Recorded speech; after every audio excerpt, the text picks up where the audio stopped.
Hey Svitlana, Hello, Arnie. what are you doing here and not in Scotland? Meow. It is time. We have a very, very nice announcement to make, and you've probably seen it already. Svitlana's second Fritztrainer is out. It's about the Scotch Game. And today, of course, we will make a little bit of a special episode about the Scotch Game, stuff about like how the opening is working. And my first question is, why the Scotch Game? I've played the Scotch game and the Scotch Gambit pretty much my whole life. It was one of the those first openings that I've picked up, and that I one of the few that actually sticked with me till this day. Mhm. So personally, I really like it, and it's an opening with a lot of history, and it remained quite popular until this day. And the Scotch game can be played at absolutely any level, starting from beginner to top players that still play it from time to time. And I find that the main ideas of the Scotch are relatively straightforward. And what I like about it is that it relies more on understanding of chess rather than strictly memorizing concrete lines. Very nice, yeah. I did you know that when I started to play chess and I went to a chess club that the Scotch was one of my favorite openings. Oh, so you've played it before? I did, yes. I got crushed too often, so I stopped playing it at one point. But now that your Fritz trainer is out, I will reconsider it because I will definitely watch all of it, of course, because you're my coach. I have to. So, and obviously for you at home, if you're enjoying Svetlana's show for such a long time, I mean, it's a must buy, right? There's no other way. You cannot run away from that. You have to get that Fritz trainer. But nonetheless, let's take a look at a little bit of the Scotch opening. Or is it Mhm. called Scotch opening, Scotch defense, Scotch attack, Scotch Gambit? You can call it the Scotch opening. Usually, the generally accepted name is the Scotch game. That makes And sense, we yeah. actually also have the bonus part in this Fritz trainer. So it's not only about the Scotch game, but the Scotch Gambit. Wonderful, So, because that of course I played even more. I love it. I yeah, love it. Okay, yeah, I we're think you do. let's dive right into this very special opening. Here we go. So, so I will not be showing the exact same games that I go in depth in the Fritz trainer, Mhm. but the ideas are still similar everywhere. And this is one of the games which can sort of show you a bit of what the Scotch game can be like. And here we're going to look at a game of Gary Kasparov against Nikolic Predrag. And I mean, Kasparov, I'm sure I'm sure everyone knows about, and he was one of the people who popularized the Scotch game after it sort of came out of style for many years. Mhm. So have you heard anything about the Scotch game history or? I haven't that much, but I am very well aware that some absolute top players have played it every now and then. And I remember that Garry Kasparov was one of those who, not regularly, but always used it again as a little secret weapon. Predrag Nikolic, I also remember because in the 90s he was quite a good player, and I read a lot about him there. So, Hmm. yeah, so. Tough, Mhm. tough opponent too, by the way. Yeah. Yeah, yeah. Well, for a bit of for a bit of time, the Scotch was popular, and then it sort of, like I said, came out of style because it was considered a bit drawish, and Oh, people weren't really looking for new ideas in it. And then it was actually Gary who played it in the World Championship match, and he played it in many World Championship matches actually, and that's how the popularity came back to it. interesting.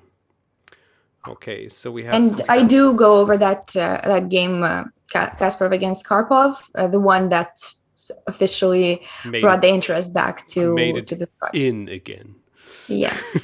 So the Scotch game starts with the move order e4, e5, knight f3, knight c6, and d4. So Ah, thank you this is how for it goes. not having a And Rui now, Lopez. Yeah, that's another advantage of the Scotch is that you don't have to memorize the entire rule of this type of positions.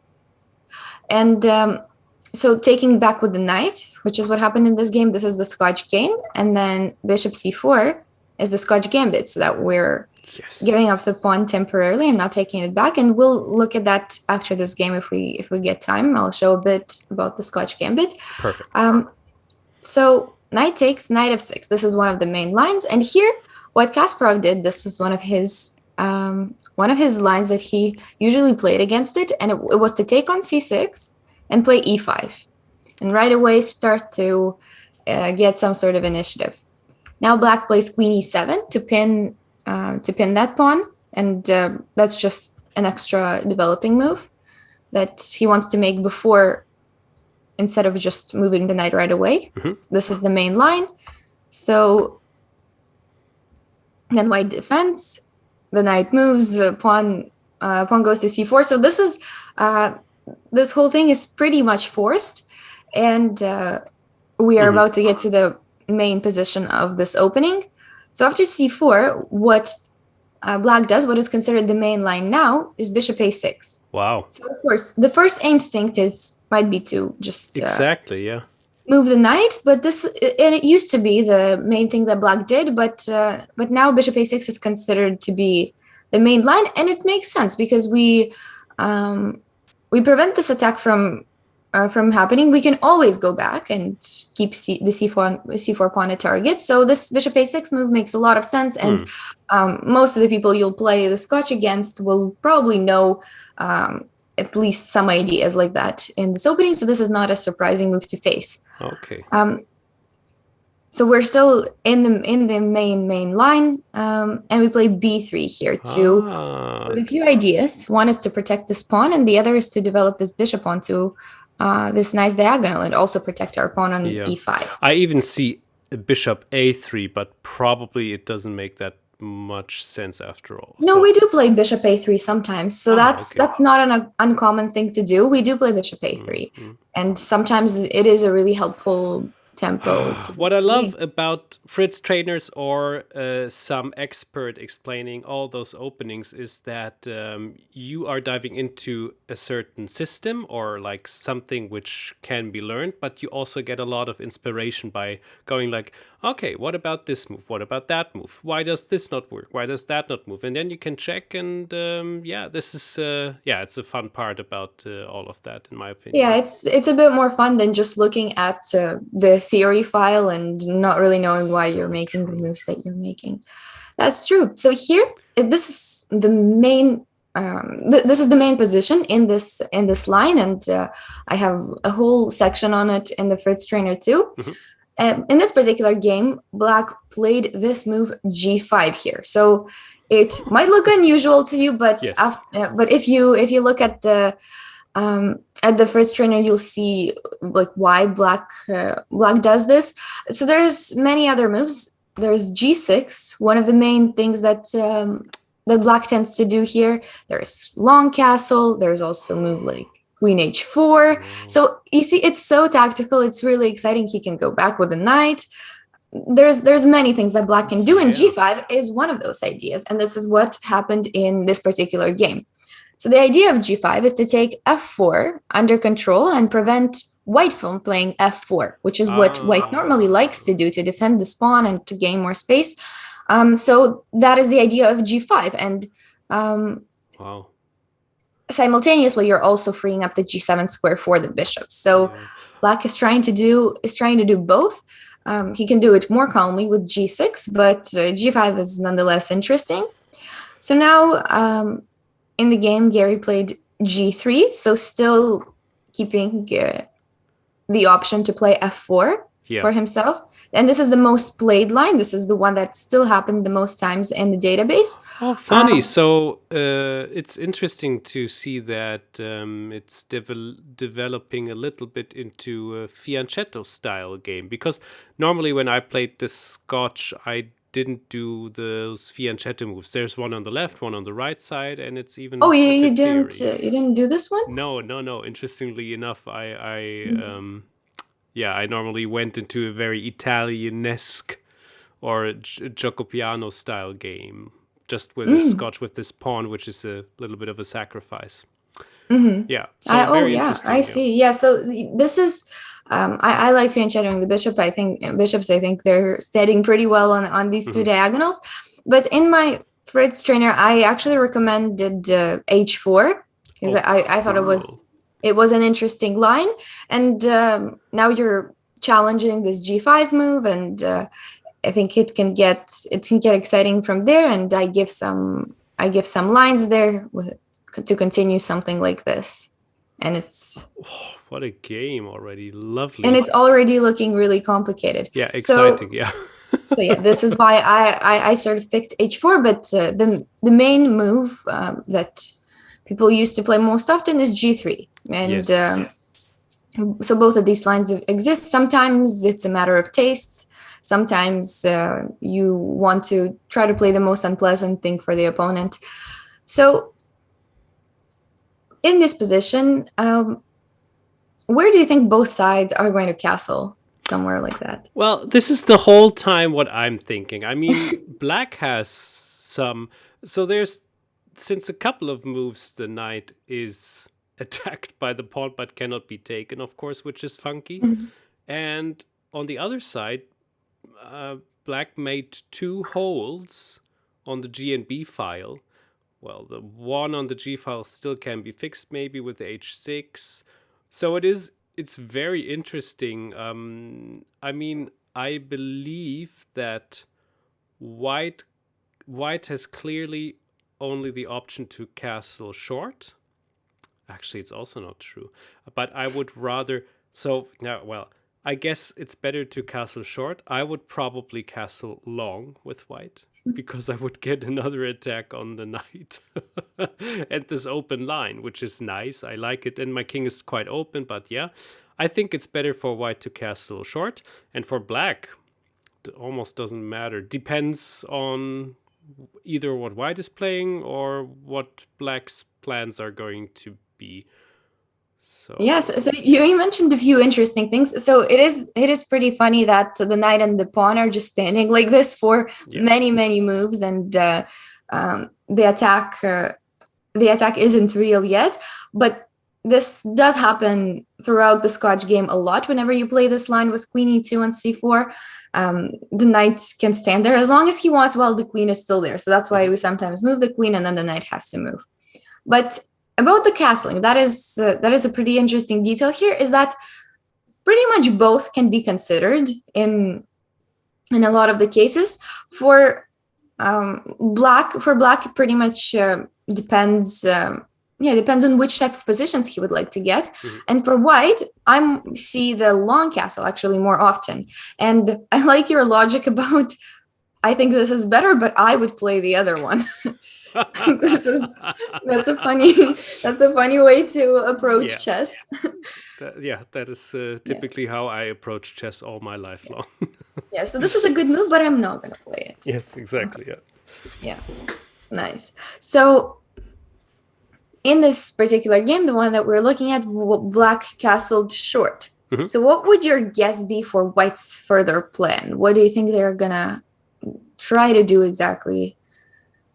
Well, I mean, there's always... The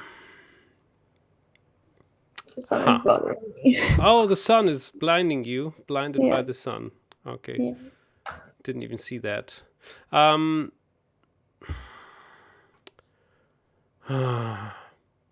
So I would love to attack with h4 at one point. I mean, the bishop on b2 is already pointing in this direction. I would still I would personally just castle long. I like it. I still like it. Sorry. Yeah. It's probably not the best. Probably it's safer to castle short and then just use this f4 move, because we already played g3 after all, for a couple of reasons. f4 or h4? I'm a bit confused which one you're... One of those. One of those? Yeah, sure. That's a good plan. I like the idea of h4. That is one. Another plan is to just get the queen to h5 now, because then the knight has to move. Finally, the black knight. Other bishop coming exactly, here. the bishop to d3. And then then we have the initiative for now. So Yeah. both bishops are pointing in this direction. We can exactly push further with h4. I like it. Queen Yeah. So, h5 is my move. oh, Queen h5 is your move. I Yeah. mean, I would be a bit scared about the e5 pawn Yeah, me too. because your king is still on the center. So we don't have to rush like that just yet, because in the Scotch, your king can also be in danger. So you can't get too crazy. Your king is still on e1, haven't Okay. castled yet. But That's so actually, I think it would be a bit more solid for black for that reason to castle long. yes. There can still be problems with that king because because the pawn structure is a bit iffy around it, but still it's a bit of a safer choice. I agree. I think it is a bit better if black would have castled long, maybe. Yeah. And there's some crazy lines that can follow up to this. I even gave a sample like line of what can happen. This is still like a computer line, but it's just black gives up a pawn for Oh my for gosh. opening of the f file, just to open the f file, and then bring the knight from d5 to g4, where it was going on to both squares which are hanging on Yes. f6, and then back to g4. So you can see, can you see why black did this tactic actually? What happens if queen takes? Then of course we take on e5. Right, when bishop e5, and they win back the piece. Yes. That cannot be taken back. Crazy tactics you see, and in the end we somehow end up with equal material, which is Better for black here, definitely. Or No, is this it? one No, is it's not at equal. all. I would say it's an equal endgame, equal material. Yeah, true. But because of the bishop pair, I thought but actually, yeah, it's not that significant. No, this endgame is okay. This is just an equal, and this is just a sample line that I gave just to show how like crazy these tactics can actually be. Much fun, yeah. But in the game, we're coming back to short castle. H4 would be an interesting plan. You can even try it right away, but I didn't really like it because of immediately g4. And after we take some knight b4, and we have some issues to solve still. So in the game, he played knight to d2. So it's so aggressive, this opening, all of this. It's knight so d2 cool. looks aggressive to you. No, not that, but like in general, there's so many options. It's so cool. Yeah, it can be really tactical and aggressive. It can also go into a pretty calm direction. So I guess it depends on both you and your opponent which type of fighting move you're fighting with. That's true. Yeah. You mentioned that already. It tended to be a bit drawish after all. Mm-hmm. Yeah, but you can always deviate and not play the absolute main line that has been analyzed forever. So there's always options. So one of black's main ideas is to attack this e5 pawn. He either does it with his pieces or with his pawns, like with f6 and d6, because the opening of the e file, sometimes white doesn't particularly like that. And what we do in these cases very, very often is that we actually just end up giving up that pawn on e5 in a favorable way for us. Yeah. So we leave it be and we gain a few tempos while black wastes time taking it. So now your move comes in, queen h5. This is what Gary played, and it's... okay, because of the pawn is now not... Yeah, it's disturbing the bishop, so this move... Yeah, it is not hanging right now because the knight. Remember, every time the queen leaves, the knight has to leave. So now the knight went to b4, creating this threat on c2, and this next move, to me, it was a fascinating move, but try to guess what Gary played. Well, I hope he castled long now. No, he didn't castle long. He didn't even care about knight c2, I will tell you that. Well, fascinating move. Well, not that fascinating, but just the fact that he ignored knight c2. Okay. The one after that is more fascinating. I see. So what if he just moves the king to d1? You pretty much you found part of the idea. So king d1 here would be pretty interesting. I think right now it can still sort of almost transpose to something close that happened in the game, but I guess this would lead to some sort of end game if we did that, because we have to trade queens. Okay. You're allowing e4 a bit too early. So king d1 is interesting, but castling is also interesting, but so we give up this pawn on a2, which can be a common idea. Now this does happen in the Scotch, where you kind of make the opponent waste 2 moves on taking this pawn, and you don't exactly care about that pawn if you're not gonna be trading queens or anything. So this is a common idea, but in this particular case, I think black will still be slightly better from doing this, because you don't really have an attack developed yet. So the move that Gary played was h4. Poof. So he was not exactly concerned. Oh my god, that is cool, yeah. He wasn't concerned about knight c2, because what ends up happening is the h file opens up. We have a really, really strong attack. And, well, whatever black does, let's say bishop h8, he defends it. Now there are many ways to win. I like taking on f6. I feel like these 2 pawns are just limiting all of black's pieces, and well, you can do a lot of things. You can even go into this endgame. You got an exchange. It's a knight and 2 pawns for a rook, so it's a completely winning endgame. And f4 will be the next one. Yeah, so, can be. Yeah. I mean, these pieces. This bishop is just pretty much dead, True. and the whole game. So knight c2 was not really a big concern of his.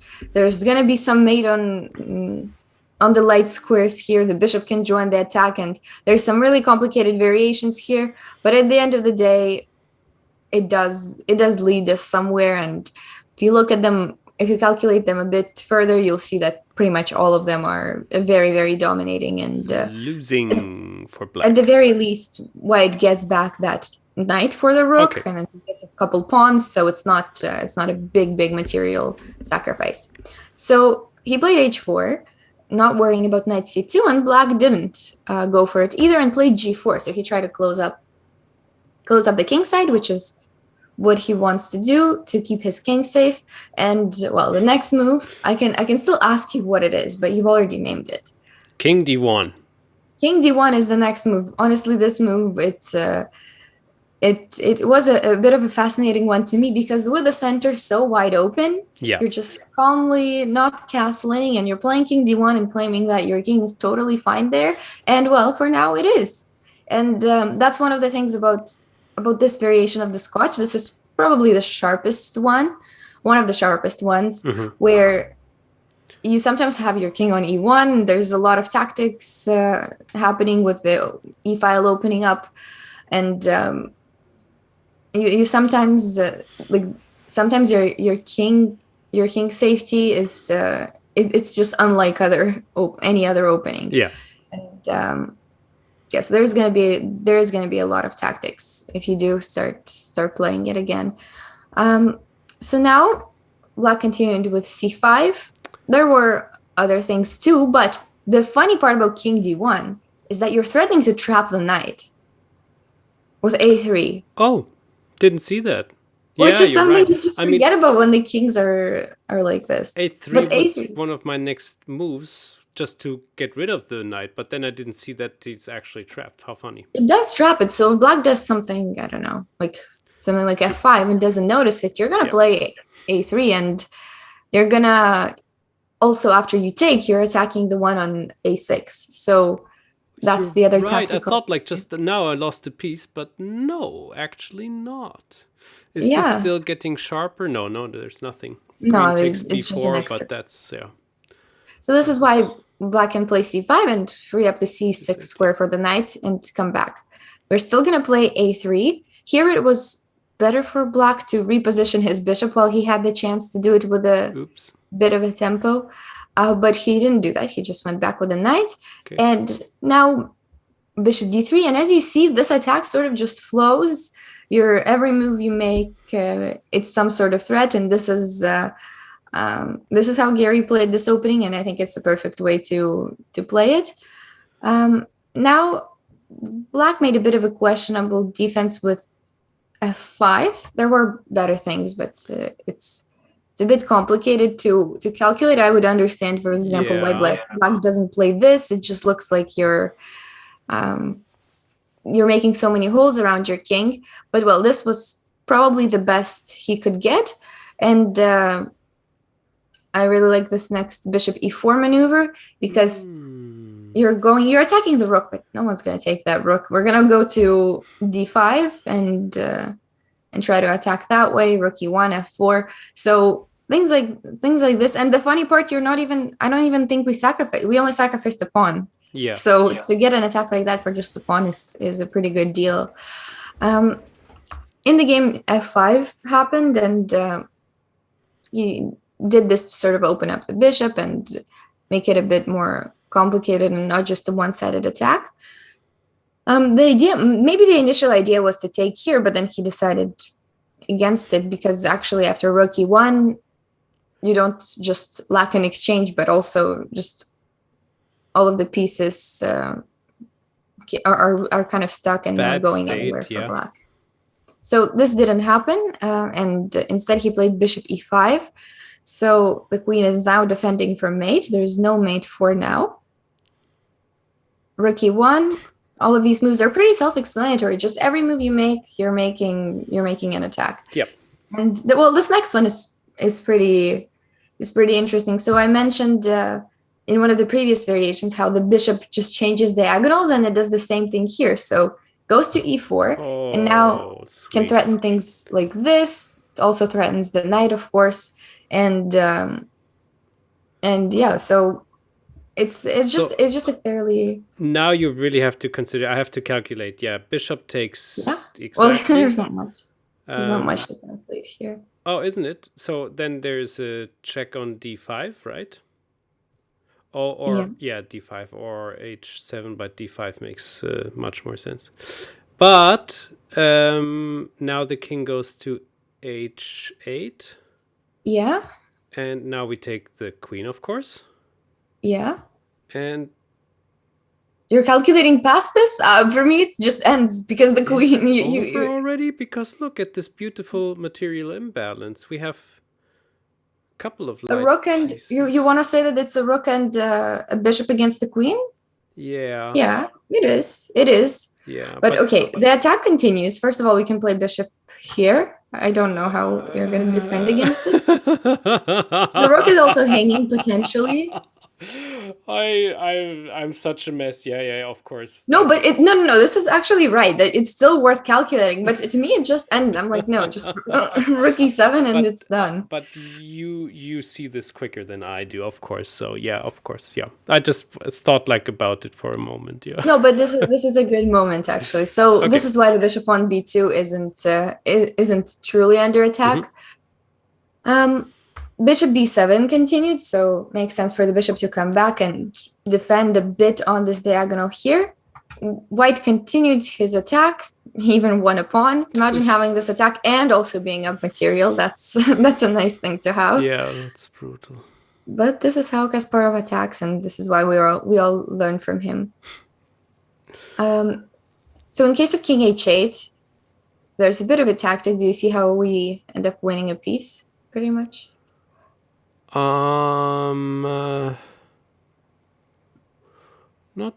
yet.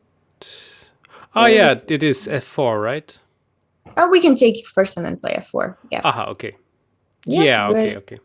So little tactics like this just to help understand why this position is so dominating. King h8, bishop e5, d takes e5. So some modifications were made, and here is an interesting question. Do you want to trade queens or not trade queens in a situation like this? Well, I still believe, although the pieces have been taken off, 3, 4, 5, 6 against 5, and a double pawn, and I might win this pawn too. There's maybe the attack isn't enough anymore.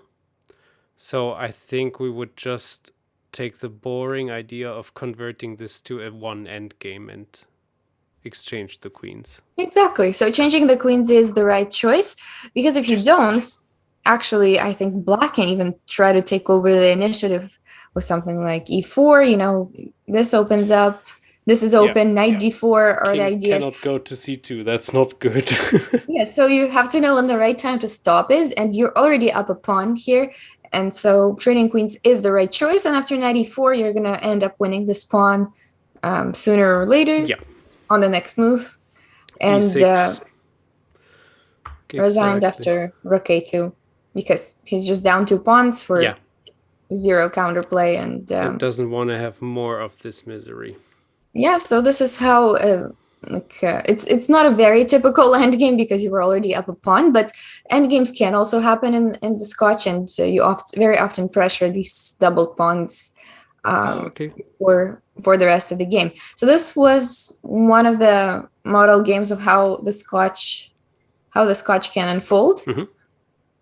And Garry Kasparov is one of the top players that employed it a lot. So he is definitely the best example to look up to in terms of learning the Scotch. Nice one. Do you want to take a look at the Scotch Gambit? Yes, with pleasure. I mean, as I said, I played this even more often than the normal Scotch. So let us take a look. Mm-hmm. Oh, So, so who was playing this, or? oh, this isn't exactly a game. I just Okay. want to show you a little trick in it. Oh yeah. You might oh know yeah. it already. Yeah. Let's take a look. Yeah, you like tricks. I know that.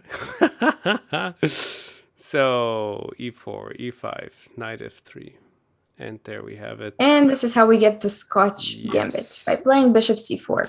Now, so, if we play c3 first, mhm. is it also the Scotch Gambit? Because this is also what I like to play.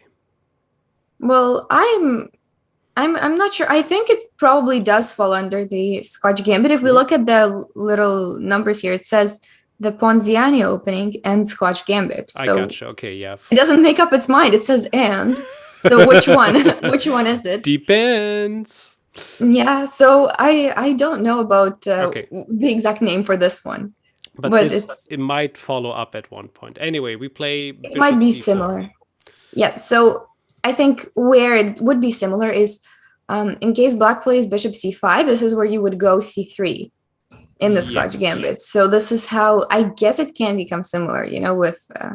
and then there's a little trick, I guess, by Yeah, do you see taking it? on f7. Yeah, it's not exactly a trick. This is Yeah, it's just a a trade, yeah. more But or less a good trade. But I like these positions. We're not down material, so we won back all of our pawns. Yeah. And pretty much, so first of all, remember that black already made a move with his king, so he can't castle, and it's a very easy position for white to play. Yeah. So this is one of the lines that I also go over in the disc. Cool. Nice. Yeah, I did pretty much the whole Scotch Gambit. Well, I know it. that you are an extraordinary student of your studies anyway, so I know that all the work you're doing it thoroughly with all your heart. So I can imagine that you've taken a lot of care about this. Okay, enough of that. But I know that. Thank you. Thank you. But I also really like the Scotch Gambit. It's like basically my bullet opening. I play it so much in bullet. Nice, yeah. And of course, I mean, if you like something a lot, then it is so much easier to work on it. That's another thing which is important. So sorry, I skipped over some of these. No. Okay, so we're jumping into knight's defense from black. That's very common. I think I remember that. Yeah. Yeah. Are there any other? Yeah, there. Of course, you have this in the course, but often, yeah. That was the thing. Sorry. Okay. Yeah. Bishop c5 is also often played, and then c3 is the nice variation. Okay. Yeah. So that's how it goes. In case of not bishop c5. Knight f6 is actually, I think, one of the most common responses. Yeah, it is the main line. Knight f6 usually happens. If they do something random, like, I don't know, d6, you can just take the pawn and you just have a nice little advantage. Absolutely. Yeah. So usually the most challenging ones are the main lines, because you have to fight for the initiative on both sides. So after knight f6, We're playing e5, attacking the knight. And here, this is the move d5. Exactly. So I think most people know this, even though it's if you're seeing it for the first time, it might look like a bit of a shock because the knight was attacked and you're suddenly not moving it and playing with the pawn instead. But this is the main line, and once you see it once, it's hard to forget it. So this is how it continues. Bishop b5. We're making the pin, so now we can take back on d4 with our knight and make an extra attack. So all of these moves are pretty much self-explanatory. They're not there's not that many alternatives for either side. So this is why this is a very common position that you can get, because both players are pretty much forced to get to this if they pick this two knights line. And now bishop d7. Of course, black will try to defend on c6, and here's where you're going to take. He takes back with the pawn to have some c5 ideas for later, and to keep a bishop pair. Castles, so we're getting to my trick very soon. So I get this position a lot in Blitz and Bullet. A lot in Blitz and Bullet, and so after so we did this. So we kicked out the knight. We kicked him out again. Where do you think the knight will go? To e6, of course. Would you actually play this? As black, well, there's no other space for black to move the knight anywhere else, right? Oh, sorry. There's a space to go back to e4. It's the main line, and this is better than knight e6, but the trick I'll show it is in knight e6. So knight e4 this is the main line, and it can go. Gosh. I really didn't see that because I don't know why. Because it's so. Yeah. I don't know. But knight e6 sort of makes sense as well. So knight e4, of course, you can consider both. If you're if black doesn't really remember theory here, then yes, of course, like I understand why you would consider both, and this one looks logical with making the pin a bigger deal for white, and it's not defended for now. So this would make sense. And after c3, what looks like a good reply for black? What is your instinct? Because I know like this, you can be like a little test, so you don't know the theory here for now, right? So what would you play here for black? Well, instinctively, I would either castle or take on d4 with the knight to open up the bishop, I guess. I'm very glad to hear that, because both of these aren't good moves. Okay, nice. So that means it's easy. That means it's easy to make a mistake for black. Wait. Let me try to find the good move here, because. Try. Yeah, sure. You can try. It's a pretty untypical one. Oh gosh, it's so yucky for black here. I don't like this at all. It's so crowded. It's terrible. Well, okay. My queen would go to h4. I need space. I think it's one of the possible ideas. Queen h4 is okay. It's not best, but it's one of the ideas, I believe. From what I saw, the main line is f5. Bah. It looks unnatural, but it's gonna make sense. You're preventing f5 yourself. Okay. And you just keep playing this like that, and you want to kick out the knight later with c5, because you mentioned it's crowded, so we want to make it slightly less crowded. b4, and well, the game goes on, and this is how it can unfold. So f5 is the most often played line and considered main. Castles is the one that makes sense, and I guess the one that you play instinctively. And I've had this a lot in, like I said, Blitz and Bullet, but it's like a very, very bad mistake already for black. So f5 has to come, exactly. Right? Yeah. Exactly. The reason is pretty obvious. So this is one of those sort of tricky positions in the Scotch that seems like, okay, black didn't do anything particularly bad. He just castled. Nothing bad can happen, but it can, because f6 is already on the board, and unpleasant. The king is, so what would your evaluation of this position be? How bad do you think it is? How does it seem? Horrible. No, seriously, because every time you have a situation where you do not know which of all those good moves is the best move, I believe that's a very, very good sign.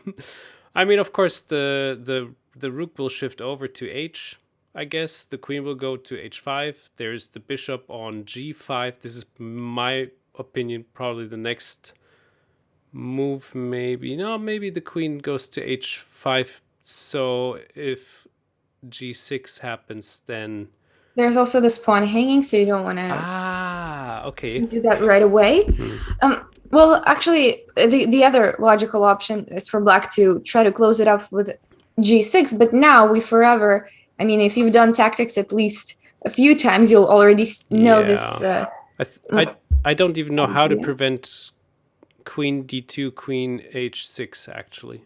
Yeah, you can play queen d2. There's bishop h8 and rook g8, but still, it's a miserable position to play, and you can continue it in many ways. You can bring the bishop there just for fun, and win some exchange there if he's gonna have to sack his rook or something.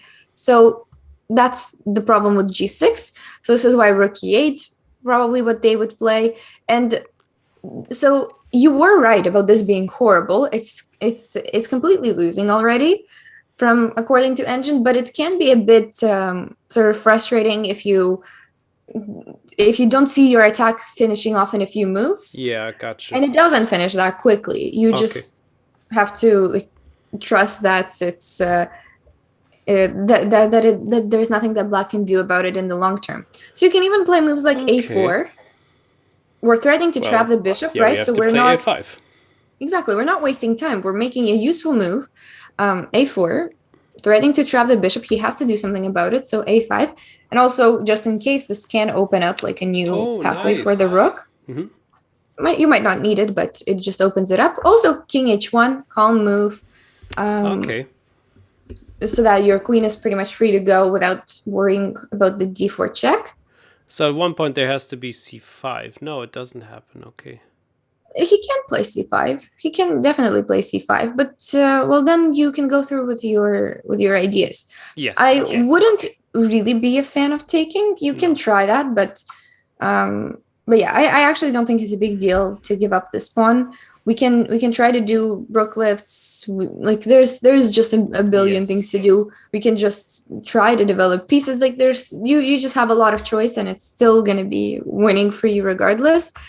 And well, there was this one game. It wasn't some high-rated players because they wouldn't even be in this situation in the first place. But there are games that did go into this. There weren't many classical ones, but the one that did, this one is actually pretty interesting to me because the guy with white just played like top engine attacking moves. So he might have known this as part of his theory. Brutal. And every single move, so he does this rook lift, takes here and goes rook g7, and the attack pretty much ends soon with rook h7. Oh! That I didn't see. Well, there's h7, queen goes, check. Oh yeah, okay. The bishop and the queen are enough to close this. Yeah, he didn't end up taking it. Yeah. It was over pretty much soon. So this is one of those, I guess, I don't know if I can call it a trap, but it's one of those lines in the Scotch Gambit where it's easy for the opponent to go wrong if he does end up going for this knight e6 line, and it can be a pretty pleasant position to play right from the opening with f5, f4, and you already know your plan, and it's something that I've trapped a lot of people in, especially in fast games. Nice. Amazing. Thank you so much, Svitlana. So yeah, there we have it. The Scotch Game, the Scotch Gambit, played by Kasparov, played by who else is like one of the top players, like prefers to play the Scotch game? A lot of people have played it. Nepo played it. Yeah, Magnus, Morozevich probably too, I think. They a lot of them did in that time period. Well, yeah, Fabiano. A lot of people use it as a surprise weapon too. Mm-hmm. And yeah, it's pretty much like when I was looking at the scores of these players, they had really really good positive scores with it. So most games, of course, still end in a draw Yeah, for the top player. That's inevitable in any opening. true. But oh yeah, I was looking at the top players as sort of their scores in it, and it's like either draw or they win. Like I saw a lot of wins there for whites, and I was pretty surprised that that they had such good scores in it. Cool. Yeah. So yeah, I will definitely pick this up a bit more because, well, after all, I need to. I'm, you know, my openings and my opening Yeah. style and all of this by heart. I mean, we always blitz after our show, and we've had them all on the board. So I might have to learn something a bit more solid, which still gives me attacking possibilities or has a lot of tactics, so I don't get too bored, if you know what Hmm. I mean. And I think the Scotch game is ideal for this. It opens immediately, you develop quickly, and you can just do all those tactics. So yeah, I might Yeah, get I back to it back agree. again then. Yeah. Cool. Yeah, wonderful.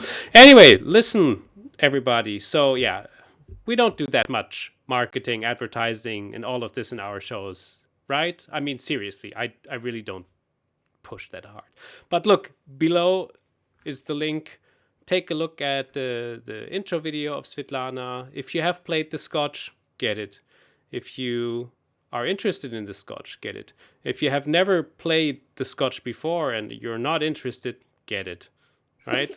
Gave people no choice.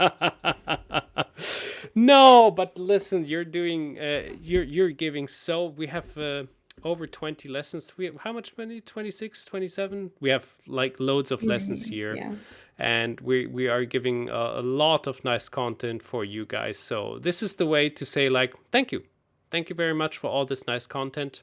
I'm getting this Fritztrainer for download. That's it. Yeah, okay, that's enough of the marketing and advertisement. But I'm just very excited and happy that you have another Fritztrainer, and I hope there will be in the next couple of years a couple of more to follow up all of that. Yeah, and by the way, also there's Material Imbalances, and since I was looking at your Fritztrainer of Material Imbalances, you cannot believe how many material imbalances I have seen in the last couple of This months. is what It's happens to you. You watched my crazy. Sicilian thing, and then it Yeah, starts happening to you. You watch my imbalance. absolutely. I Yeah. just think you start noticing it more. I think that's what it Like is. yeah, exactly. Like when you think of a red car, out of a sudden there's only red cars driving outside and no other color. Like what's going on here? Yeah, but it's like the last part was I mean that was a big swindle, and we had this lesson too about oh no, My camera unplugged. the camera unplugged, unplug. So Yes. we had this part about swindling, Yes. and there was this very cool game of Hans Mokeniman against the Swedish GM. Forgot his name. No, Poltz. I think I saw that swindle. Yeah. Wow. Just wow. Yeah. Anyway, so yeah. Anytime we have those lessons, and this is what's a good thing about it. So we look at some lessons, and then maybe I forget about it, and then I'm like looking at it again, like, oh yeah, I had that. I remember this exactly. This is what I was talking about with you. So. Ladies and gentlemen, thank you very much for watching. We see each other next week, and I wish all of you a lovely, great week with a lot of chess learning. We all can, yeah, we have to stay home, so what to do? We learn a bit of chess. Mhm. Arrivederci.